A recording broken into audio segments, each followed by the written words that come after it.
ألم تر إلى الذي حاج إبراهيم في ربه أن آتاه الله الملك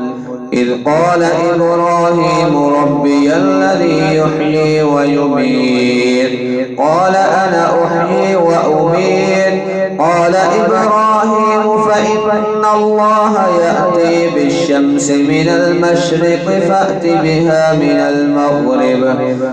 بها من المغرب فبهت الذي كفر والله لا يهدي القوم الظالمين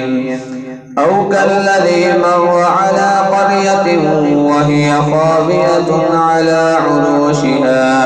قال أنى يحيي هذه الله بعد موتها فأماته الله 100 عام ثم بعثه قال كم لبثت قال لبثت يوما أو بعض يوم قال بل لبثت 100 عام فانظر إلى طعامك وشرابك لم يتسنه وانظر إلى حمارك ولنجعلك آية للناس وانظر إلى العظام كيف ننشزها ثم نكسوها لحما فلما تبين له قال أعلم أن الله على كل شيء قدير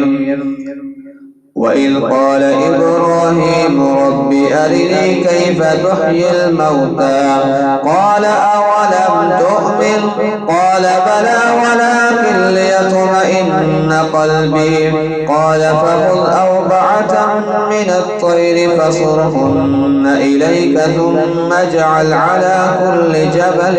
منهن جزءا ثم